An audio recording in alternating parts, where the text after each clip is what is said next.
नमस्कार। ये आकाशवाणी शिमला है। अब आप प्रभा शर्मा से प्रादेशिक समाचार सुनिए। प्रधानमंत्री नरेंद्र मोदी ने कहा है कि आध्यात्मिक प्रार्थना नवकार महामंत्र केवल एक मंत्र नहीं है, बल्कि आस्था का केंद्र है। आज नई दिल्ली में नवकार महामंत्र दिवस पर आयोजित कार्यक्रम को संबोधित करते हुए नरेंद्र मोदी ने कहा कि इस महामंत्र का महत्व केवल आध्यात्मिक नहीं है, बल्कि ये जीवन की कुंजी है। उन्होंने कहा कि ये महामंत्र स्व से समाज और जन से जग तक की यात्रा का पथ दर्शाता है।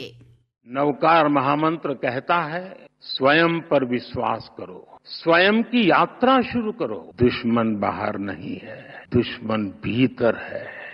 नकारात्मक सोच, अविश्वास, वैमनस्य, स्वार्थ, यही वे शत्रु हैं जिन्हें जीतना ही असली विजय है। आयोजन के दौरान प्रधानमंत्री ने 108 से अधिक देशों से आए लोगों के साथ नवकार महामंत्र का जाप किया। नवकार महामंत्र जैन धर्म का सर्वाधिक पावन मंत्र है। मुख्यमंत्री सुखविंदर सिंह सुक्खू ने कहा है कि प्रदेश में हरित परिवहन को बढ़ावा देने के लिए सरकार तेजी से ईवी इंफ्रास्ट्रक्चर विकसित कर रही है।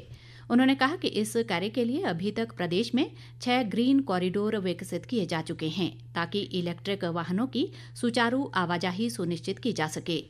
मुख्यमंत्री ने कहा कि सरकार ने 402 स्थानों पर ईवी चार्जिंग स्टेशन स्थापित करने को भी मंजूरी दी है। मुख्यमंत्री ने कहा कि सरकार की इस पहल का उद्देश्य राज्य में एक मजबूत और प्रभावी ईवी चार्जिंग नेटवर्क विकसित करना है। उन्होंने कहा कि इससे सरकारी विभागों में इलेक्ट्रिक वाहनों को अपनाने में सुविधा के साथ साथ हरित परिवहन को बढ़ावा मिलेगा। ये कदम पर्यावरण संरक्षण की दिशा में भी एक महत्वपूर्ण पहल साबित होगा। मुख्यमंत्री ने कहा कि सरकार ने सभी विभागों को इलेक्ट्रिक वाहन खरीदने के निर्देश दिए हैं। भाजपा सांसद सुरेश कश्यप ने दावा किया है कि प्रदेश में जल्द ही और कभी भी भाजपा सरकार बन सकती है।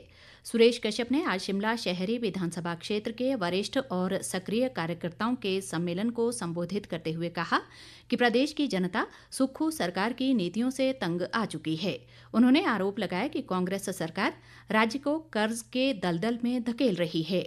सुरेश कश्यप ने यह भी कहा कि प्रदेश में कानून व्यवस्था खत्म हो गई है और चारों ओर माफिया राज चल रहा है।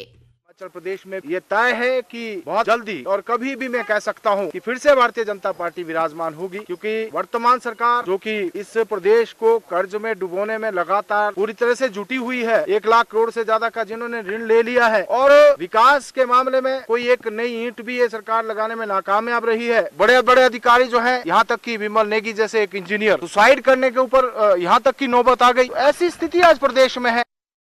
सुरेश कश्यप ने कहा कि वक्फ बिल का पारित होना केंद्र सरकार का एक ऐतिहासिक निर्णय है। उन्होंने कहा कि ये बिल देश को नई दिशा देने में अहम भूमिका निभाएगा। प्रदेश सरकार द्वारा आरंभ की गई राजीव गांधी स्टार्टअप योजना के सुखद परिणाम सामने आने लगे हैं। 680 करोड़ रुपए की इस योजना का लाभ उठाते हुए सोलन जिला के कंडाघाट के 10 युवाओं ने इलेक्ट्रिक ऑटो रिक्शा खरीदे। इन पर्यावरण मित्र ऑटो रिक्शा से न केवल ये युवा अब अपने परिवार का बेहतर भरण पोषण कर पा रहे हैं, बल्कि पर्यावरण को भी सुरक्षित कर रहे हैं। इन युवाओं का कहना है कि वे सरकार की इस योजना से आत्मनिर्भर हो गए हैं।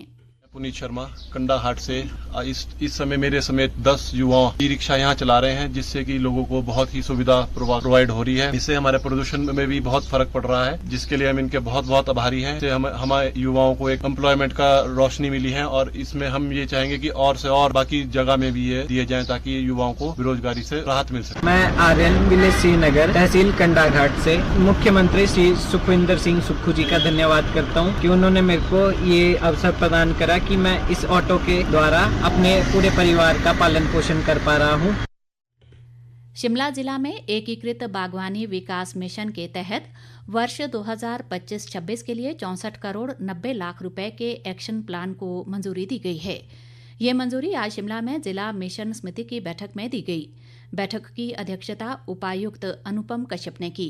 उपायुक्त ने इस मौके पर बागवानी विभाग को सरकार की योजनाओं को लोगों तक पहुंचाने के लिए सक्रियता से कार्य करने को कहा, ताकि बागवानों की आय में वृद्धि हो सके।